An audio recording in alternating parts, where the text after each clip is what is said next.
Gadis ini melihat wajahnya pada sungai yang jernih. Lalu dia berbaring dan memasukkan tangannya ke dalam air sungai, merasakan ketenangan dan mulai tertidur. Sementara pemuda ini menyelam mendatangi tangannya yang terendam di dalam air. Lalu pemuda ini mulai melukis tangannya, sementara gadis ini tidak menyadari apa yang dilakukan oleh si pemuda yang kemudian terbangun dan kembali ke pasukannya. Pimpinannya berkata kalau mereka akan menyerang kerajaan dalam waktu 2 hari ke depan dan meminta si gadis maju ke depan untuk menggantikannya menjadi seorang pemimpin. Ketika hendak memakaikan gelang pemimpin kepadanya, pria ini bertanya apa yang terjadi dengan tangannya. Gadis ini baru sadar kalau ada lukisan di tangannya yang seketika membuat pria ini membatalkan penobatannya dan berkata kalau dirinya telah tidak fokus dengan tak menyadari apa yang terjadi dengan tangannya sendiri. Namun gadis ini meneteskan air matanya dan berkata kalau dirinya sudah merencanakan semua ini dengan air mata dan memintanya untuk tidak mengubur impiannya untuk menyelesaikan tujuannya dan meminta pria ini untuk mempercayainya, yang kemudian kembali setuju dan meminta misi mereka agar segera berjalan, yaitu sebuah misi untuk membebaskan seorang wanita yang telah ditahan oleh kerajaan Mahispati. Namun gadis ini meneteskan air matanya dan berkata kalau dirinya sudah merencanakan semua ini dengan air mata dan memintanya untuk tidak mengubur impiannya untuk menyelesaikan tujuannya dan meminta pria ini untuk mempercayainya, yang kemudian kembali setuju dan meminta misi mereka agar segera berjalan, yaitu sebuah misi untuk membebaskan seorang wanita yang telah ditahan oleh kerajaan Mahispati yang berdiri gagah dengan pertahanan sungai yang mengelilinginya,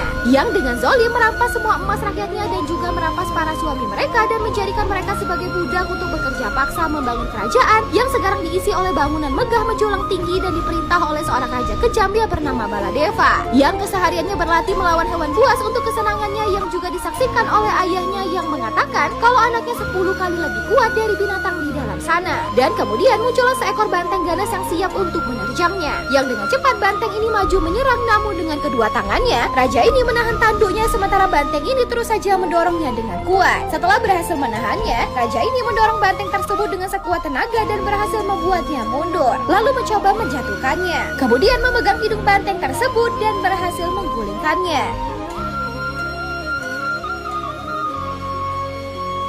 Semua orang bersorak senang melihat kehebatan raja mereka. Melihat pengawal kerajaannya yang terluka, sang raja mendatanginya dan bertanya apakah kau akan segera mati dan apa permintaan terakhirmu jika kau akan segera mati. Katapa berkata kalau dia hanya memiliki satu permintaan saja, yaitu membebaskan seorang ibu yang telah ditahannya selama 25 tahun di istana ini. Membuat emosi sang raja seketika memuncak. Namun dengan tersenyum, dia meminta sebuah pedang dan berkata apakah kau rela mati demi kebebasannya. Membuat Katapa hanya terdiam dan sang raja berteriak kalau dia ingin wanita itu menderita sampai dia mati kelak. Keesokan harinya, sang raja mendatangi tempat di mana wanita tersebut ditahan, lalu seorang pengawal pribadinya membangunkan wanita tersebut dengan ujung tombak, membuat Katapa hanya bisa sedih dan menundukkan pandangannya. Jangan lupa follow agar tak ketinggalan part selanjutnya.